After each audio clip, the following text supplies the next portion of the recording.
Телекөрүүчүлөр, түз эфирде жаңылыктар менен тааныштырып, сентябрдын бүгүн программасы. Студияда мен Тимур Владислав, алгач чыгарылыштан кыскача. 38 адамдын өмүрүн алып кеткен учактын ичиндеги 85 тонна товардын ээси азыркыга чейин унгат элек. Авиакомпания эки ача маалымат таратууда. Манас аэропортунан буга чейин да аткезчилик менен телефондор жана башка буюмдар чыгарылган.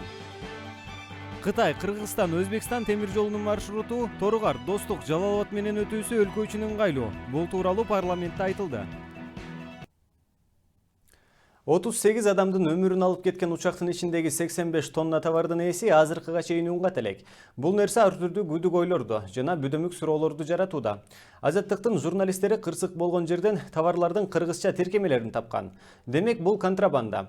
Ошондой эле бул учак Кыргызстанга 52 жолу конгону белгилүү болду. Кимдер Кытайдын товарын алып сатып, миллиондорду кымырып жүргөнү кырсыктын арты менен белгилүү болгону турат окшойт. Ар түрдүү күбүр-шыбыр кептер кырсык болгон күнү эле айтылып баштаган. Бирок өкмөттүк комиссия учак май куюу үчүн гана конгонун айтып туруп алышкан. 2 күн өтпөй кыйраган учакка ээлик кылган Түркиянын АЭС авиакомпаниясынан расмий кат келди. Учакта жетиштүү күйүүчү май бар эле. Кандайдыр бир маселе жок болчу. Учагыбыз ансыз деле Бишкекке сапар алган. Бара турган маршрут Бишкек болчу. Ал жакка барды. Ооба, жүк түшүрүү үчүн барган. Жүктүн ичинде эч кандай коркунучтуу нерсе жок болчу. Демек учак май куюу үчүн эмес, товар түшүрүү үчүн келиптир да. Анда учактын ичиндеги 85 тонна кымбат баалуу смартфондор, гаджеттер менен телефондор кимдики? Жөнөкөй арифметика менен эсептегенде дагы бул жерде миллиондогон доллар акча жатат. Түрктөр айтып атат, силерге бир жол эмес, 52 жолу груз алып келген бизде. 100 тоннадан алып келсе 5000 тонна груз келип атат. 80 тонна телефондон, ар бир телефондон 100 доллардан пайда көрсө, 25 миллион доллар бир рейстен пайда көрүп атат бирөө. Эгер контрабанда боло турган чын болсо. 50 рейстен миллиардка жакын доллар пайда көрүп отурат. Эл өкүлүнүн бул сөзүн Азаттык радиосунун журналисттери тастыктады. Кырсык болгон жерде чачылып жаткан телефондун сырттарында кыргызча жазылган тиркемелер бар экен. Гонконгдон Стамбулга бара жаткан товарга кыргызча тиркеменин эмне кереги бар? Же Стамбулдан кайра Кыргызстанга келмек беле? Азыркы айтып аткан айфондор деле эмес экен, бирок жергиликтүү элдер айфондорду деле көрдүк деп айтып атышат. Сделано в Китае дейт. Баягы чында эле кызыктуу болуп турат. Бул жакта кыргызча инструкциясы менен турат. Эскертүү. Мынакей байкасаңыздар. Эскертүү, зажигалканы күйгүзгүчтү колдонордун алдында нускаманы окуп, анда жазылган сөз аткаргыла. Мен биринчи жолу көрүп атам, чында эле ушундай Кытайдан келаткан нускама, анын үстүнө кыргыз тилдеги. Бул да телефондук экен. Күйгүзүүчү спиралди эч качан кармабагыла, калпакта көрсөтүлгөн багытка ылайык ачкыла. Бул товарлар кимге таандык экенин Манас аэропортудагы бажы кызматы дагы билбейт. Атүгүл бир жумадан бери ошол жерде жүргөн өкмөттүк комиссия дагы бул тууралуу так маалымат бере албай жатат. Жанагы товар Гонконгдон жүктөлгөн. Ээси ошол Түркиянын жарандары себептегенде бул жанагы карго АЭС компаниясы Гонконгдон жүктөп бизге келип, жанагы айткандай эле заправка кылып, пилоттор алмашылып туруп, Түркияга, Стамбулга түшмөк да. Азырынча маалымат ушундай. Мындай да, перевозчик Түркияда жайгашкан да.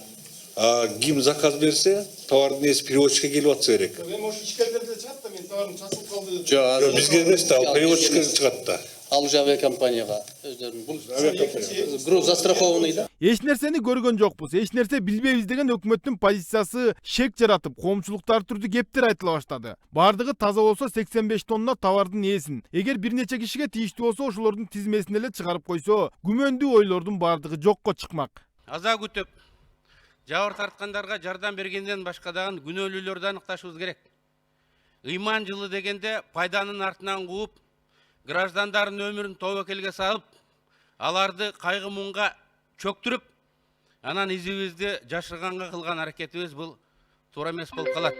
Ал учурда интернет колдонуучулары дүйнөнүн картасына үңүлүп, Гонконг менен Стамбулдун ортосундагы аралыкты эсептеп чыгышты. Гонконгдон Стамбулга чейин 8050 километр экен. Ал эми Гонконгдон Бишкекке чейин 4300 километр. Бишкектен Стамбулга чейин 3750 километр. Демек учак Бишкекке келип, кайра Стамбулга учкан аралык менен Гонконгдон түз эле Стамбулга учкан аралык бирдей эле болуп жатат. Анан учак менен жүк ташуу, кеме менен жүк ташууга караганда бир топ кымбат. Ошондуктан ар бир пайда көрөм деген ишкер товарын Гонконгдон Стамбулду көздөй сүзгөн эмелерге жүктөсү арзан түшөт. Мына ошондуктан Кыргызстанга товар түшүрөм деген учак эле келбесе, Стамбулдун ишкерлери товарын Бишкекке жөнөтүүгө зарылчылык жок болгону көрүнүп турат.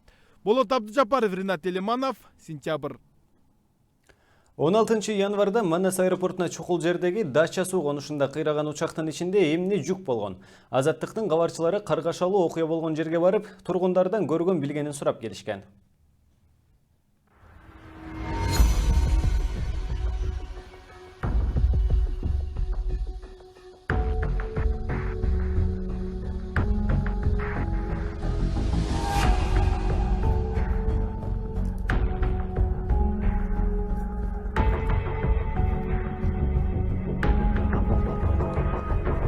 Биз азыр Дача суу айылынын 9-көчөсүндө турабыз. Эгер түшүнүктүү болуш үчүн айта кетейин, кene самолет бир 70 метр нары тетиги түтүн чыгып аткан жакта кулаган. Мына могу көчөдө момдайды көздөй керосин толугу менен аккан экен. Керосин менен чогуу ар кандай самолеттин ичиндеги ошо жүктөр дагы бар болчу экен. Мынакей азыр көчөнүн боюн карасаңыздар, мына маякта телефондун калдыктары жатат, ар нерселер жатат. Мынакей мондай муз менен аралашып калган китепче, дептерлери жолдун боюнда эле жатат. Мына бул деле болсо телефон экен, карагыла күйгөн, мына номерлардын баардыгы көрүнбөй калган.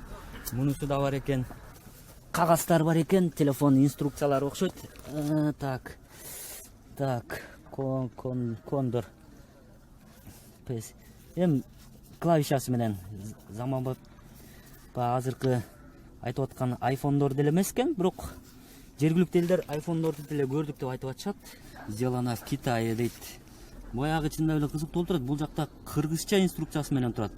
Эскертүү. Мынакей байкасаңыздар. Эскертүү, зажигалканы күйгүзгүчтү колдоноордун алдында нускаманы окуп, анда жазылган сөзсүз аткаргыла. Мен биринчи жолу көрүп атам, чында эле ушундай Кытайдан келаткан нускама, анын үстүнө кыргыз тилдеги. Бул да телефондук экен. Күйгүзүүчү спиралди эч качан кармабагыла, калпакта көрсөтүлгөн багытка ылайык ачкыла. Бул зажигалка экен. Зажигалка экен бул. Бирок Кытайдан анын үстүнө кыргызча жазылган экен. Демек, зажигалкалар да болгон экен. Айтор, мына ушундайлар көп. Мына көчөдөн самолеттун акканы ушундай. Бул болсо телефондун монитору. Дал ушу кондор деп. Анан жергиликтүү элдер айтып атат, өздөрү да камерага айтып бергенден коркуп атышат, бирок абдан эле көп милиция, кечиресиздер, милиция эмес, куткаруучулар өздөрү эле ушул жакта иштеп, өздөрү эле ташып атышты деп. Бул эмне экен? Жок, бул кагаз экен бул жерде. Мынакей дагы деле болсо коробкалар аябай эле көп. Дагы бул дагы мына кондор деп кнопочный телефон экен. Мынакей Дача суу айылында жүрөбүз. Мына бияктан дагы эле өкүрүк кыйкырыктар угулуп атат. Азыр күтүп атышат. Эми түшүнүктүү бул жагы дагы кайгысы менен. Кээ бир тургундар айтып атышат, үйүбүздүн ичине чейин мүшөктөп ошол телефондорду алып киришти деп. Телефондорду мүшөктөп алып кирип, кээ бирлер унаа менен алып келип жүктөп атышты деп. Эми бир эле тургундар айтса бир жөн, анан көп эле айтып аткандан кийин калп айтпайт деле болуш керек. Булар эми өзүнүн көргөндөрүн айтып атышат, бирок эң негизгиси камерага сүйлөп берүүдөн коркуп атат. Анын үстүнө мына момундай далилдер тургандан кийин кантип ишенбей коебуз чындап эле.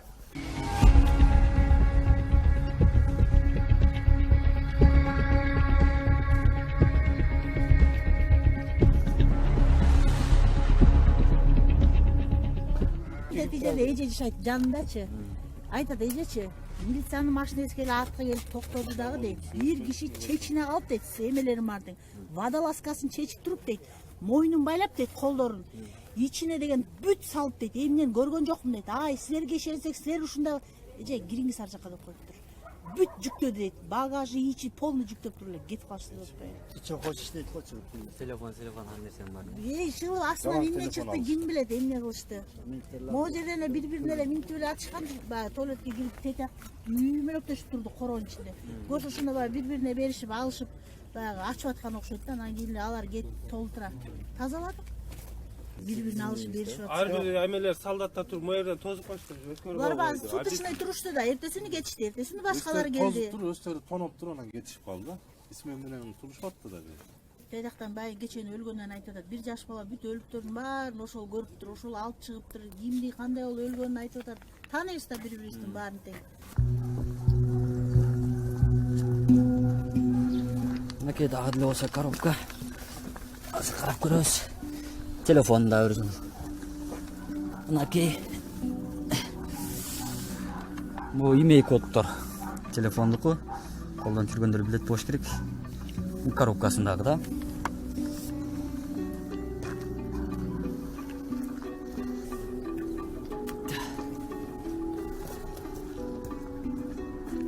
Текстилда майк карасаң. Мынакей, биз азыр эле Galaxy A3 деген телефон 2017 жылы экен. Таалык коробкасын. İçini açıp karaganda hiç nerse yok. Bul davır yol dalil болуп атат. Bu telefonlar içinde öyle çatılganın jana içindegiler alınıp ketken коробкасы турат. Толугу менен өрттөнгөн эмес. Демек içindeki işler бүтүн болчу деген белги бул. Балдар кандайсыңар? Жакшы. Ушундай телефондорду сатып жаткандарды көрдүңүздөр? Каяктан көрдүңүз? Могул жакта чоң телефондорду көрдүк. Каякта жашайсыңар өзүңөр? Биз мен бойдо жашайбыз. Жамды эле жашайт турасыңар. Анан телефондорду кимдер алышты? Телефондорду кээ милициялар да алат да, анан адамдар да келип терип атты да. Адамдар да келип терип атты. Bir полицейский bir kişini gördüm. Çalan uşunçanı alıp ketiptir. Telefon var. Bir kişini gördük. Planşet aldı, telini alıp ketiptir. Planşet.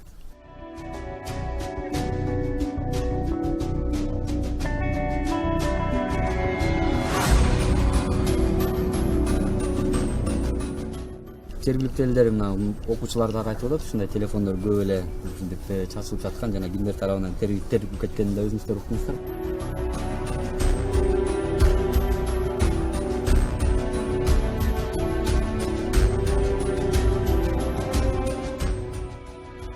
Өткөндө тиги 5 өлүк касып атса калганы телефон касып турбу? Ошондо Элдер ошол жерден бул чыгарып атат эмне? Анын эмнеге? Жанагы аялды шифренерлеп алып коюп, ошону эч ким караган эмес, ошонун тили табылат болчу. Нурмураттын баласы деле. Аны караган эмес, булар телефон менен жүрөт, шифренерлеп адам өлбөйт. Денеси бир жер.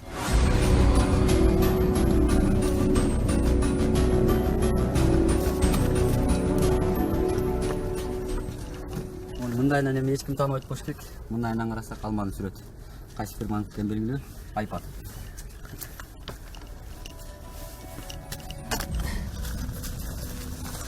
Моолардын ичинде сөйкө шайкеттер бар экен, Так. Италияга барышы мүмкүн. Балдар айтып атышат мына. Юлдерди буюмдар деп. Мунун ичинде бар болчу деп. Италияга бара турган нерсе экен. Бул Америкага кетмек. Бул телефондар. Бул телефондар бул экен.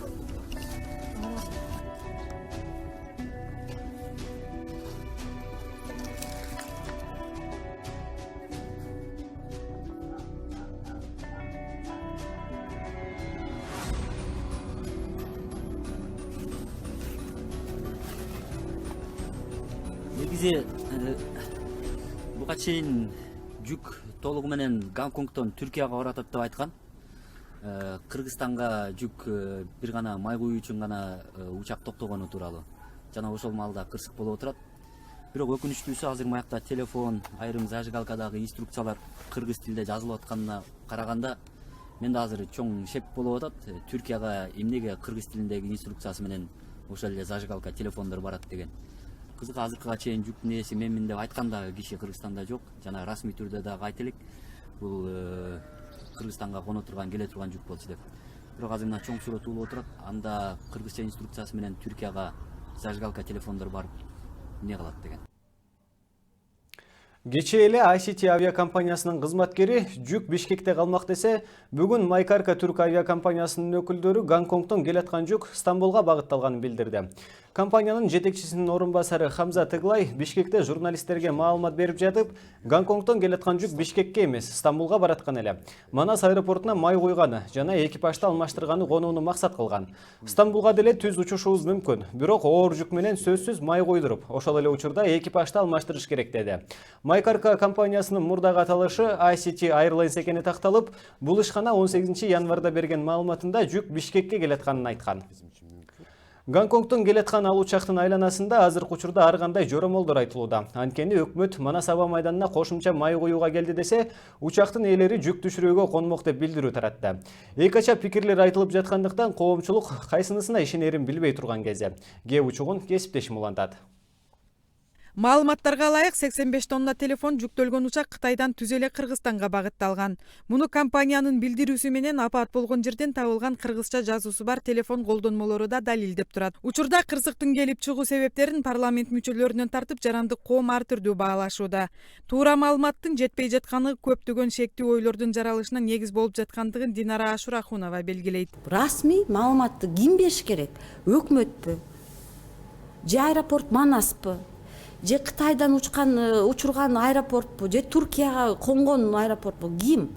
Азыр ошо түшүнүксүз болуп атат да, ошондуктан ар кандай маалыматтар кетип атат. Бирок бул атайын болуп атканын билбейм.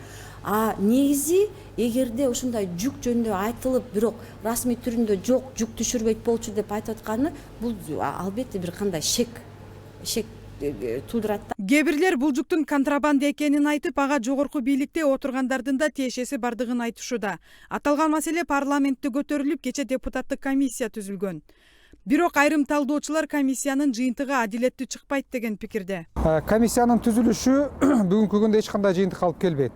Анткени комиссиянын бардыгын президент, анын тегерегиндеги адамдар, президенттин администрациясы, өкмөт контролдойт. Жогорку кеңештеги депутаттардын көпчүлүгү ошол комиссияга кирген дагы депутаттар толугу менен президентке, бийликке көз каранды, коркот алардан. Ошондуктан биз алдын ала айтышыбыз керек, комиссиянын жыйынтыгы адилеттүү болбойт, объективдүү болбойт. Алар агы эмне айтса, дал ошондой чечим чыгарып берет дагы, коом чындыкты, адилеттүүлүктү билбей калышы мүмкүн. Авиакырсык кантип болгонун, учак кайсы өлкөгө жүк алып баратканын билүү үчүн коомчулук кулак туруп турган чагы. Андыктан бийлик калп айткандан мурун чындыкты чыгарганы туруз дейт коопсуздук кызматынын полковниги Шамшыбек Медетбеков. Калп эртеби кеч чыгат да. Бийлик ошентип калп айтпаш керек. Болгондой айтыш керек. Кырсык болору болду. Баягы богосу канды деп коет да. Ошон үчүн бийлик эчтекени жашырбаш керек да. Жашырган эме чыгып калат. Бул жерде көрүнүп турат да. Бизде ушуга чейин ошондой бир чоң бир контрабандалык схема дейбизби, коррупциялык схема дейбизби, ошо менен бийликте отургандар сөзсүз заниматься эткен деп ойлойм. Бирок жанагы кылмыштын изилдөөсүнүн негизинде мунун баарын тең бет ачылат. Бир учактын багыты кандай экенин, эгер Бишкек болсо эмне жүк түшүрүп, ал кимдин жүгү экенин билбеген бийлик эмне деген бийлик деп суроо салгандар четтен чыгууда. Буга чейин бийликтин Белизгейтке окшогон маалыматтарды таап чыгып, бирок далилдей албаганы учурдагы бийлик үчүн калп айтуу катардагы көрүнүш дейт Равшан Жээнбеков. Бийлик эгерде мамлекетте маанилүү социалдык экономикалык реформаларды жасай албаса, анда ошентип калп нерселер өтө баштайт. Калп нерселерди негизинен өзүнүн улуттук коопсуздук кызматы, милиция, прокуратураны пайдаланып жасай баштайт. Мынакей Белиз дагы ошонун жыйынтыгынын бири бүгүнкү күндө далилдей албай, эмне кыларын айлаларын таппай атышат. Андан башка дагы биз Батукаев боюнча дагы комиссия түзгөнбүз. Батукаев боюнча комиссия түзгөндө дагы тилекке каршы бийлик бардыгын контролдоп, өздөрү гана каалаган депутаттарын комиссияга киргизип, комиссиянын чечимин ташталканын чыгарып, адилеттүү чечим чыгарып койгон. Учактагы белгисиз жүктүн артынан ээрчиген сөздөр Кыргызстандагы мамлекеттик институттардын атына көлөкө түшүрдү. Анткени бир учактын дайынын билбеген бийликке элдин тагдырын ишенип кантип тапшырса болот деген суроо туулат. Айта кетсек, Манас аэропортунан буга чейин аткезчилик менен телефондор жана башка буюмдар чыгарылган. Бул тууралуу экономикалык кылмыштарга каршы күрөшүү башкармалыгынын маалымат кызматы билдирген.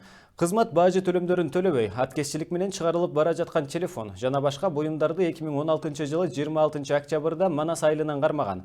Бирок бул иш эмне болгону белгисиз. Болгону ишти кароо Сокулук сотуна берилгендигин айтуу менен чектелишти. Өткөн жылы 26 июлда Россиянын бажы кызматынын башчысы Андрей Белениновдун үйүн атайын кызматтар тарабынан тинтүү жүрүп, $1 миллион накталай акча табылган. Ал учурда Беленинов Кытайдан Кыргызстан аркылуу өтүп, Россияга кеткен контрабандалык жүктү көзөмөлдөйт. Жана бул ишке кыргызстандык жогорку кызматтагылар дагы аралашкан деген шектер жаралган. Андрей Беленинов орус бийлигинин Кыргызстан боюнча куратору деп эсептелчү жана өлкөгө байма-бай каттап турган. 2012 жылы президент Атамбаев аны Данакер ордени менен сыйлап, Кыргызстандын чоң досу жана Москвадагы кичинекей кыргыз деп атаган деп жазган Азаттык радиосу. Эске салсак, дал ушул Андрей Беленинов менен мурдагы бажы кызматынын башчысы Кубатбек Кулматовдун эң жакшы мамиледе экени айтылып жүрчү. Жарандык активисттер кыйраган учактагы жүктүн чоо жайын тезинен аныктоо талабы менен акцияга чыгышты. Ушул тапта талаптары жазылган жазууларды көтөрүп, Өндүрүш Токтонасыров, Хален Төрөгелдиев жана Жеңиш Жумалиев парламент имаратынын алдына чыгышты. Түрктөр айтып атат, ошол трагедия болгон күндөн тартып эле. Ал самолет Бишкекке жүк түшүрүү үчүн конгон деп. А биздикилер танып атат карамандай май куюу үчүн деп. Ал жактагы компаниянын өкүлдөрү зыркырап айтып атышат. Май жетиштүү өлчөмдө болчу. Бишкекке таандык жүктү түшүрүү үчүн конгон деп. Бул шермендечилик. Ал эми президенттин ошол тиги трагедия болгон күнү кайда жүргөнү белгисиз. Ал эми океан нар жагында жүрдү эле. Эмне үчүн өз элине көңүл айтып ошондо барып койбойт? Андан кийин деле. 4 күн мурун дача конушундагы кырсыктан жабыркагандарга жардам колун сунгандар токтой элек. Өкмөт ачкан эсепке бүгүнкү күнгө карата элден 19 миллион сомдон ашык каражат түштү. Ал эми коңшу Казакстандын Алмата шаарындагы базарлардын биринде иштеген кыргыз мигранттары дагы четте калбастан жердештеринин кайгысын тең бөлүшүп, аларга жардамга келишти. Алар 230 миң сом жана жылуу кийимдерди каргашалуу окуядан көз жумгандардын жакындарына таратып беришти. Башка өлкөдө жүрсөк дагы бизди Кыргызстандагы каргашалуу окуя өтө тынчсыздандырды. Мекендештерибиз оор жоготууга учурап турганда кайдыгер карап тура алган жокпуз. Набыт болгон жердештерибиздин жакындарына колдон келген жардамыбызды берүүнү туура көрдүк дейт ыктыярчылар. Биз ушу Алматы шаарындагы Барахолка базарында иштеген кыргыздардын атынан мына жерде кечээ кырсык болгон жерге жардам алып келдик. Ошол жердеги активисттик жигиттер мына карапайым калктан айланса болот экен. Ошолор колунан келишинче жардамдарын беришти. Баягы бир уйдун мүйүзү сынса, 1000 уйдун мүйүзү зыркырайт дейт го. Ошосуңар биз өзүбүз бөлө келип бөтөн жерде жүрсөк дагы жүрөгүбүз кыргыз деп согуп ушу Кыргызстан деп турат мына жерде. Бишкектин айланасындагы дачаларда жана жаңы конуштардагы турак жайларды легалдаштыруу зарыл. Мындай сунушту Ата Мекен фракциясынын депутаттары кайрадан көтөрүштү. Фракция башчысынын айтымында Борбордун айланасында кызыл китеби жок салынып калган үйлөр миңдеп саналат. Ал үйлөрдү легалдаштырып, жана жаңы конуштардын жана дачалардын инфраструктурасын киргизип, коопсуздук маселесин түзүп бериш керек. Аны менен катар фракция лидери улуттар аралык регионализмге бөлгөн билдирүүлөргө тыюу салыш үчүн административдик кодекске катуу чараларды киргизүү сунушун берди. Ошол үйлөрдү легалдаштыруу жана дача айылдарына кал жашаган статус берип, ал жерге мектептерди курдуртуп, мыйзам чегинде электр энергиясын киргизип, эң негизги алардын пропискасы болсо, граждандык жана саясий укуктары камсыз болушунун биз кепилдигин алып беришибиз керек. Урматтуу депутаттар, каршы болбосоңор, биз бир нече жолу маселени караганбыз, прописканы да караганбыз, легалдаштырууну да караганбыз, дачалык айылдарды да караганбыз. Ошону өкмөткө бир жолу сунуш кылышыбыз керек. Андай адамдарыбыз бар. Көмүскөдө жүрүп, өз элинде жүрсө да өгөй бөтөн болуп жүрсө дагы ушул Кыргызстан үчүн кызмат кылган адамдар жашап атышат. Алардын бир бөлүгүнүн тагдырын биз тилекке каршы ушул трагедия учурунда көрдүк.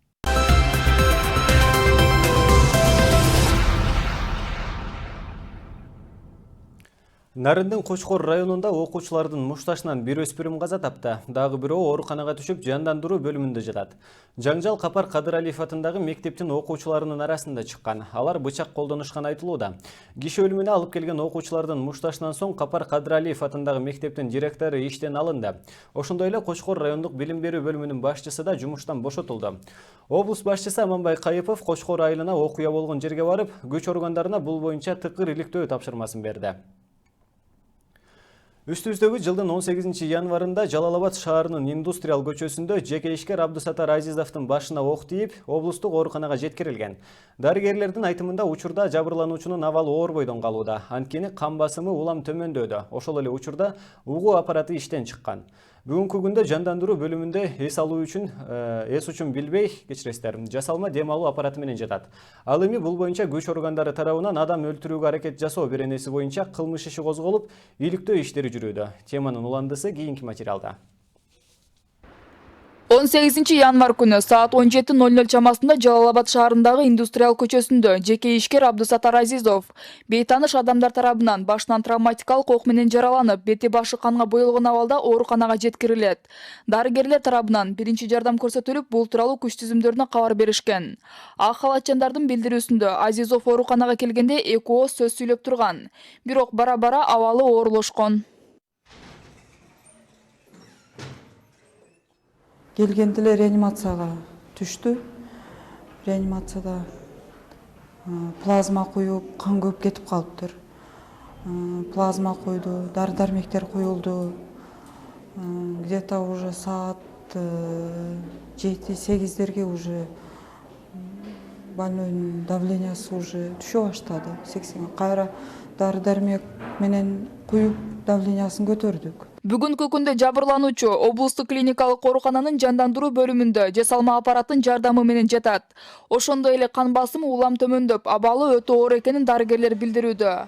Айтымдарында баш мээсине кан уюп, ал кечээ операция жолу менен алынган.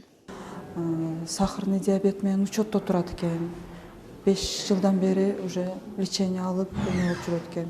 Азыркы состояниясы оор, но бизге азыр эме болуп жатат. Биринчи ок 2 жолу аткан бул жака. Бир ок бетинен чыкты, экинчи ок кулагынан чыгып кеткен. Анткени кулагында дагы жаракат бар, оор жаракат. Кулак уже жарабайт. Кулак жарабайт. Окуя болгон жерге барган ыкчам тергөө тобу эшиги ачык турган Toyota үлгүсүндөгү унааны, анын ичинде травматикалык тапанчанын 2 дана гильзасын табышкан. Иликтөөнүн жыйынтыгында унада бара жаткан 63 жаштагы тургундун унаасын кысып токтотуп, айдоочуну тапанча менен атып, из жашырышканы белгилүү болгон. Бүгүнкү күндө ыкчам иликтөө иштери жүрүүдө. Toyota маркасындагы автоунааны кароо жүргүзгөн учурда машинанын дөңгөлөктөрү, айнектери да бүтүн болгон чындыгында. Бирок эшиктери ачык абалда болгон. Ал эми машинанын ичинен травматикалык пистолеттин гильзалары табылды, 2 дана. Окуя боюнча тиешелүү материалдар топтолуп, Жалал-Абад шаардык тергөө бөлүмү тарабынан учурда тергөө амалдары жүрүүдө. Областык ички иштер башкармалыгынын маалыматына ылайык, учурда бул боюнча адам өлтүрүүгө аракет жасоо беренеси боюнча кылмыш иши козголду. Гүлзада Туробекова, Алымбек Равшанбек уулу, Сентябрь, Жалал-Абад. Кыргыз темир жолу мамлекеттик ишканасы эң кирешелүү. Ошондой эле коррупцияга белчесинен баткан ишкана катары элдин эсине кыт куйгандай белгилүү болуп калды. Акыркы учурда аталган ишкананын айланасындагы кыңыр иштерди депутаттык комиссия иликтөөгө алып, өлкө казынасына миллиондогон акча каражаттары түшпөй калгандыгын ачыкташкан. Темир жол сырына байланышкан маселени Ата Мекен парламенттик фракциясы жыйында карады. Кыргызстан Евразиялык экономикалык биримдикке киргенде темир жол каттамындагы бааларды теңдештирүүнү Россия, Казакстан өлкөлөрү сунуш кылган. Бирок ошол кездеги транспорт жана жолдор министри Аргынбек Малабаев жана Кыргыз темир жол мамлекеттик ишканасынын башчысы Алмазбек Ногойбаевдин сунушу менен транзиттик бааларды унификациялоо маселеси 24 айга кийинкиге жылдырылат. Натыйжада Кыргызстан 120 миллион долларга жакын пайдадан куру жалак калган. Кыргызстандын бизнесмендери Казакстанга 120 миллион доллар төлөп тур ашыкча деген. Орточо. Орточо 120. Если көбүрөөк болсам да көбүрөөк болот. Это туурабы ушул? Туура, абсолютно туура. Кыргыз темир жол ишканасынын жүйөсүндө тарифтер теңдештирилсе, ички транзиттик жүк ташууга терс таасирин тийгизмек. Бирок фракция лидери Өмүрбек Текебаев ички жүктөр темир жол аркылуу эмес, автотранспорт аркылуу ташылып жатат. Мындан улам темир жол башкармалыгынын кабыл алган чечими логикага туура келбейт деди. 1000 деген километрден бизге жүк ташып келип атып, темир, ГСМ, мыломоющий 1000 деген Польшадан бери ташып келип атып, $60 төлөп, анан акыркы 100 километрден кичине экономдоп калайык деген бул күлкүлүү да. 1000 деген километрден Красноярскіден алып келесиң, Новосибирсктен кайдан алып келип атып, биз акыркы километрден экономдойбуз деп атабыз да. Зыяныбыз бар, ошон эсе көп болуп атпайбы? Анан биз жүк Кыргызстандын ичинде поезд менен ташылбайт. Ал сыртка гана ташылат. Анан бул жерде логика да жок, арифметика да жок. Ош базарында отурган балдар деле эсеп сарын чыгарып бермек экен. Муну эсептеткениңердечи. Кайсы гана коррупция иши жөнүндө сөз болбосун мурдагы транспорт министри Аргынбек Малабаевдин кулагы көрүнүп калып жүрөт. Анткени унификациялоо маселесин кийинкиге жылдыруу демилгесин дал ошол Аргынбек Малабаев сунуш кылгандыгын вице-премьер-министр Олег Панкратов билдирген. Ал эми эксперттер Кыргыз темир жол ишканасы өзүнчө мамлекет болуп, дыккат текшерүүгө мүмкүнчүлүк болбой жаткандыгын белгилешет. Өкмөттө темир жолчулар ошо 165 позицияны ДСП служебный кылабыз деп 2013-жылы киргизип алган. Кантип киргизип алган, ким өкмөттөн ошого жардам берген, ким эметкен, аны биле албайбыз, аны азыр изилдейт го жанагы текшерүүчү органдар. Бирок негизи дагы бир нерсе эметет да, таң калтырат. Ошо 165 позицияны секреттеп жасап салган өкмөттүкүн Мырза Малабаев өзүнүн токтому менен, приказы менен темир жолдо аны да секреттеп салыптыр. То есть сиз журналист болсоңор, маалымат келип сурасаңар дейт, ал өз кагазын көрсөтүп койт, мына секрет силер эчтеке. Фракция жыйынында Кыргыз темир жол ишканасынын жетекчилиги менен Казак темир жол ишканасынын ортосунда жашыруун сүйлөшүүлөр жүрүп, өлкөгө тиешелүү миллиондор кимдир бирөөлөрдүн сол чөнтөгүнө кымырылып жаткандыгы белгиленди. Мындан улам фракция саясий күнөөлүүлөрдү таап, элге чындыкты алып чыгып, жазасын берүү чечимин кабыл алды. Уголовный табыш кыйын, бирок морально ошого ким койсо кол. Астынан баштап транспорт вице-премьерге чейин. Мындан ары мамлекеттик кызматта иштөөгө моралдык укугу жок деп чечим чыгарабыз. Народтар Өкмөткө сунуш керек. Бул история жана 120 миллион доллар. Биз могу лабораторияга 30 миллион сом таппай атабыз. Казакстан экспорт кылыш үчүн. Какой-то бир адамдын кол койгону 120 миллион доллар Кыргызстан бизнесмендери тияка акча төлөп атат. Жоопкерчиликсиз мамлекет. Зарылбек Шермаматов, Сентябрь. Сузак райондук бакыт үйүндө нике күбөлүктүн корочкасы сатылат. Бул тууралуу Сентябрь каналына райондун тургуну арыз менен кайрылган. Анда күбөлүк алганы барган ар бир жубай кассага 604 сомдон төлөйт. Жана андан сырткары күбөлүктү аларда дагы кошумча 200 сом кассадан сырткары сурашат. Бакыт үйүндөгү алынып жаткан акчанын мыйзамдуулугун такташтыруу максатында биздин телеканалдын эмгек жамааты изилдеп көргөн. Жыйынтыгында эки тараптын сөздөрү эки башка чыкты. Ошондуктан биздин кабарчы жашыруун камера менен тартып, канча акча керектигин сурап көрдү. Болгон окуянын чоо жайы толугу менен кийинки материалда. Акылбек Турум-Кожоев өткөн жылдын декабрында Сузак райондук жарандык абалдын актыларын каттоо департаментине нике күбөлүгүн алуу максатында барган. Анда айтылган суммадагы акчаны кассага төлөп, квитанция алып барып берген. Бир айдан соң, жаңырган жылдын 9 январында Акылбек нике күбөлүгүн алууга барган. Бирок күбөлүктү берерден мурда корочка сатыларын баасы 200 сом экенин айтышкан. Анда кассадан сырткары төлөнгөн акча кайда жумшаларына кызыктык. 604 сомго банктан квитанция жазып беришти. Алып келип бердим. Бергенден кийин ошо нике күбөлүктү тапшырып атып, дагы 200 сом талап кылды. Банкка төктүм го, квитанцияны сизге бердим десем, 200 сом ошо нике күбөлүктүн корочкасына акы алынат деди. Кассага түшүнүктүү эми банкка төккөндөн кийин эми ал мамлекетке түшөт. Андан сырткары корочка сатылат дегенде мен ишенбей калдым. Меники негизги маселем ошо корочка сатылабы, сатылбайбы? Ал кимдин чөнтөгүнө түшөт?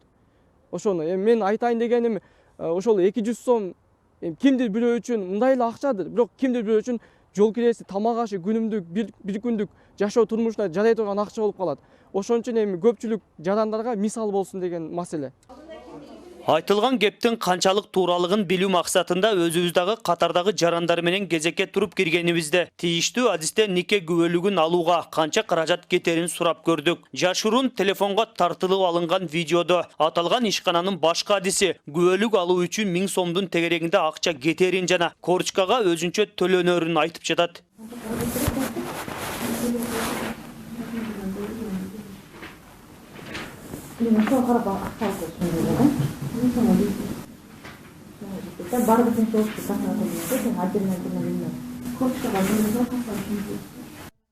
Эгерде акча албаганы туура болсо, эмне себептен интервью берүүдөн баш тартып качып жүрүшөт. Биз менен сүйлөшүү үчүн ар башка бөлмөлөргө кирип, андан соң сүйлөшүүгө өттү. Маянап чыкпагандан соң интервью беришти. Аталган департаменттин жетекчиси учурда эмгек өргүүсүндө болгондуктан ордуна жетектөөчү адис жооп берди. Бирок айтылгандардын баары калп экенин, андай учур болбостугун, корочка сатылбай акысыз берилерин айтты.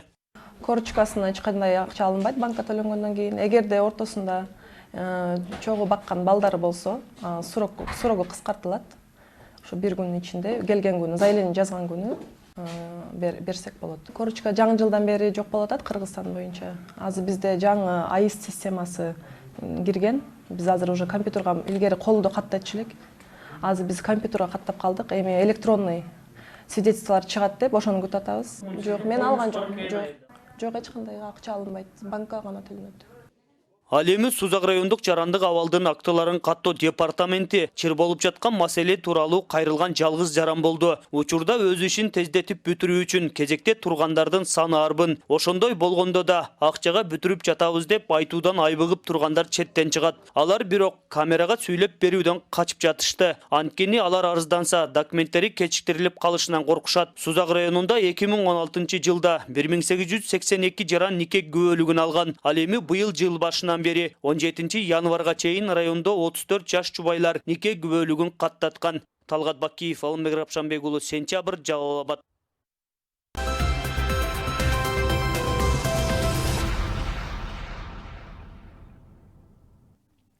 Австралиянын теннис боюнча үлгүрүп кабарлаган жаңылыктар мына ушулар болду. Мен сиздер менен коштошом. Саламатта туруңуздар. Саламатсыздарбы, кутмандуу кечиңиздер менен алдыда эртеңки күнгө карата аба ырайы менен мен Таттуу Орозбаева тааныштырам. Эртең 21 январда Чүй, Талас, Жалал Абад, Баткен, Ош облустарынын айрым жерлеринде туман түшүү күтүлөт.